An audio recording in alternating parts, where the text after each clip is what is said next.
Bonjour tout le monde. Je vais vous parler un peu du Kosovo, de la KFOR, de l'OTAN, puis ensuite un peu du reste, voilà, mais c'est très très bref en fait.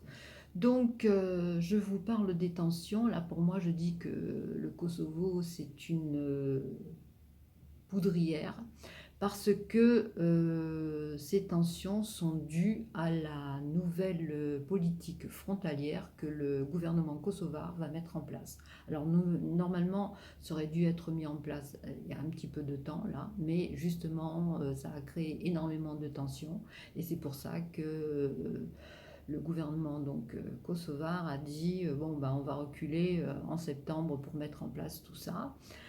Et donc, cette nouvelle politique, eh bien, c'est pour les Serbes qui arrivent donc de Serbie pour pénétrer sur le Kosovo, dans le Kosovo, eh bien, on va leur demander un permis de séjour temporaire parce que la carte d'identité ne suffit plus. Voilà. Donc ça a suffi à mettre le feu aux poudres, étant donné que cette région du nord est habitée principalement par des Serbes. Voilà. Et donc l'autre restant du Kosovo, eh bien, c'est habité par une majorité d'Albanais, kosovars albanais.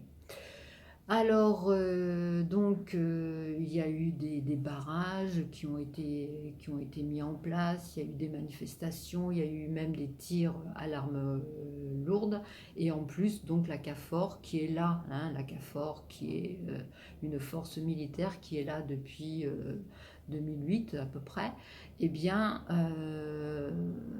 est intervenue pour mettre un terme à ces problèmes, à ces tensions.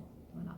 À tel point que le Joseph Borrell, qui est un haut responsable des affaires européennes étrangères, a organisé pour ce 18 août là qui arrive une rencontre avec le Premier ministre kosovar et le président de la Serbie pour mettre peut-être un terme, pour voir un peu comment ils vont pouvoir relativiser les choses pour que tout se passe mieux, pour qu'il n'y ait pas d'escalade surtout. Hein, parce que je vous dis, là, c'est vraiment le feu aux poudres si ça continue.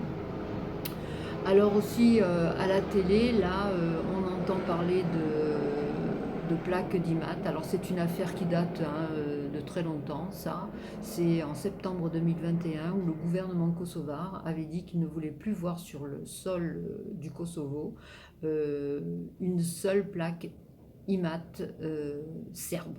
Voilà. Donc là, c'est vraiment plus d'actualité. Hein. Bon, alors voilà. Et donc, ce qu'il faut savoir aussi, c'est que ce fameux nord du Kosovo, eh bien, il est énormément financé par Belgrade. Voilà. Ensuite, ce Kosovo s'est proclamé indépendant en 2008 et ni Belgrade ni cette région donc du nord du Kosovo n'acceptent l'indépendance du Kosovo, comme non plus n'acceptent pas Pristina comme la capitale du Kosovo. Alors, en 2008, quand ça a été proclamé, bon, les USA, bien entendu, comme une majorité de pays occidentaux, ont accepté l'indépendance. Et de l'autre côté, vous vous en doutez bien, la Chine, la Russie, eh bien, on dit niet, ils n'ont absolument pas reconnu donc cette indépendance du Kosovo. Alors, je vais vous passer tous les détails, c'est-à-dire l'Empire ottoman, je vais vous passer de 1945 à 1996-97, ou quand il y a eu, aux abords des années 1990, il y a eu l'effritement de la Yougoslavie, hein, puisque avant la Yougoslavie, c'était le maréchal Tito qui l'a dirigée, et ça se passait très bien de son vivant. Et ensuite, après sa mort, tout ça, ça commençait à se déglinguer. Et donc, c'est là où on arrive en 1998-99, quand il y a eu cette guérilla entre les Serbes et les Kosovars albanais, et où l'OTAN est intervenue. Alors, quand il y a eu cette guérilla a été surtout menée par un mouvement qui s'est appelé l'UCK, qui a existé de 1998 à 2000 à peu près. Bon, maintenant, je crois que c'est devenu un parti politique, mais ça porte un autre nom. Donc, cette police paramilitaire, cette milice-là, s'est formée en Albanie. Elle a été aussi donc entraînée par les services secrets allemands, c'est ce qui se dit, hein, voilà, et aussi, paraît-il, elle a été financée par la mafia albanaise.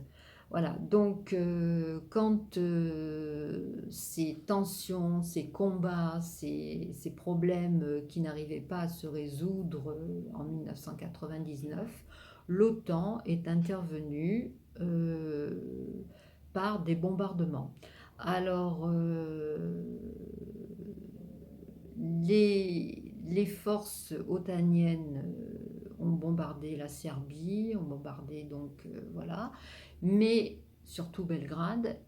Mais le problème, c'est que ces bombardements n'ont pas été autorisés par l'ONU, ce qui fait qu'on accuse l'OTAN d'avoir violé les lois et conventions internationales. D'ailleurs, les Serbes gardent une dent, une rancœur, une rancune, je ne sais pas comment on peut appeler ça, au sujet des Français, parce qu'ils ont dit pourquoi, quand il y a eu ces raids là otaniens, eh bien pourquoi les Français nous ont bombardés alors qu'avec ou sans l'aide de la France, l'OTAN, nous, on ne pouvait pas faire le poids. Donc c'est pour ça qu'il y a quand même une certaine rancune, rancœur, voilà. Voilà. Donc ces raids ont quand même duré à peu près 3 mois, hein, faisant 13 000 morts. Voilà, c'est quand même pas négligeable. Ensuite, ça s'est soldé donc par la remise des armes serbes aux forces otaniennes. C'était du temps de Slobodan Milosevic, qui était le président de la Serbie, hein, en 1999. Voilà. Donc maintenant, la Yougoslavie s'est trouvée donc éclatée, et c'est comme ça qu'on retrouve le Monténégro, la Serbie, le Kosovo et d'autres pays suite à cet éclatement. Donc pour en revenir aussi à l'OTAN et à la KFOR, alors l'OTAN est là, elle a comme la KFOR du reste, hein, ils sont intervenus là dans les années 2000, et ils sont là depuis les années 2000. Alors déjà, la KFOR, elle assure, on va dire, la stabilité, la liberté, les allées et venues de chacun et tout pour la tranquillité de chacun, hein, voilà. Mais aussi, il y a sur le sol du Kosovo, eh bien, une base otanienne qui est quand même très importante, puisqu'il y a quand même 8000 hommes sur cette base otanienne. Euh, je crois bien que c'est la principale base en Europe. Voilà. Donc, maintenant, sur ces tensions qui se sont passées, eh bien, l'OTAN a dit qu'elle n'hésiterait pas donc à intervenir sur ordre des Nations Unies, cette fois, hein, voilà, puisque la première fois, ils ont complètement snobé l'ONU. Eh bien, cette fois-ci, l'OTAN a dit que, voilà, donc c'est pour ça qu'il va y avoir cette rencontre le 18 août, et ça met quand même en perspective, c'est-à-dire qu'ils pensent que ça peut, ce conflit, enfin ces tensions surtout, peuvent avoir provoqué de l'escalade. Voilà. Donc ça, c'était pour tout ça. Après, eh bien, la dernière info, c'est que le Danemark envoie donc des prisonniers qui sont indésirables au Kosovo.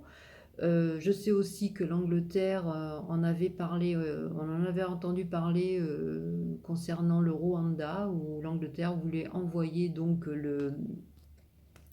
des prisonniers comme ça sur le sol rwandais, mais je ne sais pas si ça s'est fait par contre. Mais en tous les cas, au Kosovo, il y a des prisonniers donc, qui viennent du Danemark. Alors après, la Lituanie et la Roumanie ont, eux, refusé de louer leur centre de détention. Et voilà, donc c'était pour vous donner une petite info. Voilà, c'est tout. Eh bien, c'était mon regard sur ces fameuses tensions qui risquent de s'enflammer si on n'y prend pas garde. Voilà. Si cette vidéo vous a plu, mettez un pouce, voilà, abonnez-vous. Et puis moi, par contre, eh bien moi, je vous souhaite une bonne journée. Abonnez, pouce ou pas. Salut!